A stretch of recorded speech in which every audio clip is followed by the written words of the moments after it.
네, 오늘은 성찰하는 자라고 하는 제목으로 한번 생각을 나눠보도록 하겠습니다. 바쁘게 살고 그 다음에 열정적으로 살 때는 사실은 한 발 멈추고 한 발 물러서서 자신을 성찰하는 것이 쉬운 일은 아닙니다.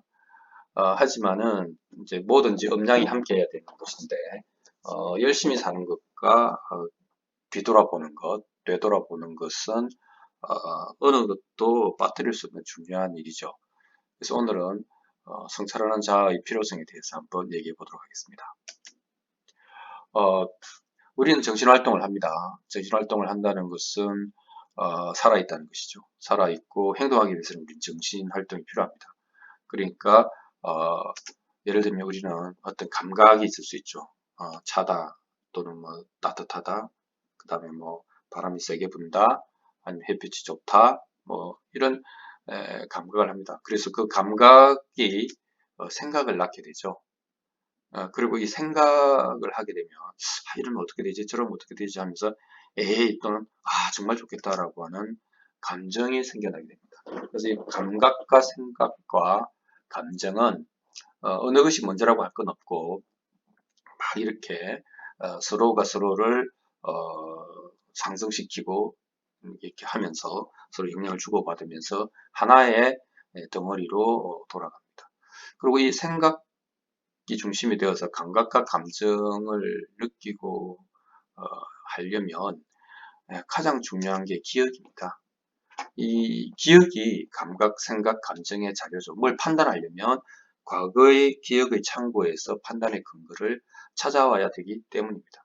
그래서 요렇게 하는 이 전체의 과정을 우리는 경험하는 자다. 이렇게 우리는 뭔가를 경험하고 지금 현재 순간을 살고 있습니다. 이 경험하는 자는 맹렬하긴 하지만 맹목적일 수도 있기 때문에 좌충우돌하고 깨지고 부딪히고 상처 입고 그럴 수가 있는 것이죠. 그런데 이런 어떤 경험들이 쌓이고 반복이 일어나다 보면 우리는 자연스럽게 뭔가 지켜볼 수 있게 됩니다. 나의 이 정신활동을, 나의 생각, 감정, 느낌 이런 것들을 지켜보는 자, 또는 내가 이런 상태이구나 하는 것을 아는 자, 지켜봐서 아는 자가 점점 자라나게 됩니다. 이것을 우리는 이제 성찰하는 자라고, 경험하는 자에 대비해서 이제 이름을 이렇게 붙입니다. 그러니까 경험하는 자가 다소 맹목적이라면 성찰하는 자는 눈을 뜬다는 것이죠. 눈을 뜨고 자신의 정신활동을 쳐다본다. 그렇게 말을 할 수가 있겠습니다. 자, 그렇게 되면 이 성찰하는 자가 처음에는 약하지만 점점 자라나서 상당한 힘을 갖추게 되면, 그러니까 보는 힘이죠.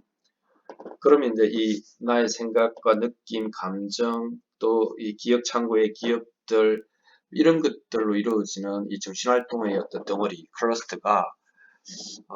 클러스터를 내가 보지 않습니까? 그 벌써 이제 객관화시킨다는 것이죠. 그러니까 이 한참 맹렬하게 돌고 있는 정신활동에 대해서 나는 거리감을 유지할 수가 있게 됩니다. 그리고 그렇다면 이런 생각과 감정들은 나에게 강렬하게 나를 휩쓸면서 행동하게 만드는데, 그 행동하기 전에 나의 생각과 감정으로부터의 그 제어력, 그것을 다스리는 힘도 올라갑니다. 그렇게 해서 이 거리감과 제어력이 상승하게 되면 좋긴 좋을 것 같은데 우리는 또 걱정이 또 있습니다. 이렇게 되면 예를 들면 이게 혼수 상태하고는 뭐가 다르지? 또는 감정이 없는 뭐 사이코패스나 소시오패스와는 어떻게 다르지? 이제 이런 생각을 할 수가 있겠습니다.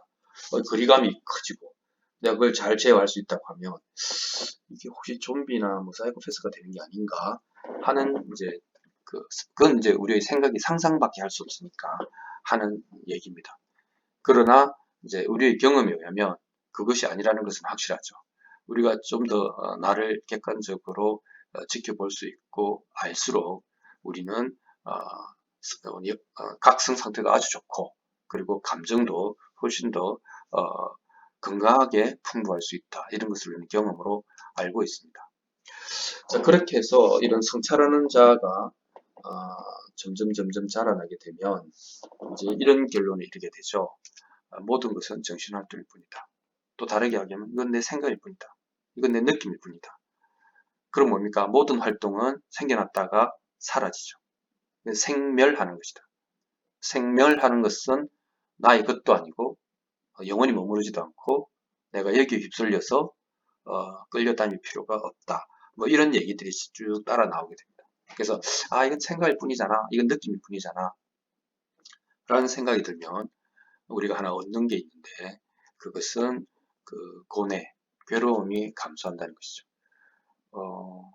여러분 오늘 아침에 일어나서 밥 먹기 전에 좀 멍한 상태에서 생각이 하나 드는 게 나이도 들었는데 별로 이룬 것도 없고 뭐 석양에 노을은 지기 시작하고 이렇게 하면 그런 생각이 어떤 그 쓸쓸한 감정을 불러일으킬 수 있지 않습니까? 근데 그거는 나타났다가 사라지는 하나의 정신의 활동일 뿐이거든요. 그렇게 보면 거기에 휩쓸려 들어가지 않는다. 그게 고뇌 감소의 핵심입니다. 그래서 성찰하는 자를 가지고 생각일 뿐이라는 것을 알아서 고뇌가 감소하고 그리고 이 경험하는 자만 있는 그런 일변도에서 성찰하는 자가 적절히 조화롭게 성장해서 둘이 균형을 이루면 우리는 결국 어떻게 되느냐? 내 마음의 주인이 될 수 있다는 것이죠. 마음의 주인이 된다는 것은 무엇이겠습니까? 경험을 하거나 성찰을 하거나 그것은 운전대를 내가 잡는다는 것이죠. 그 주권을 내가 가지는 것.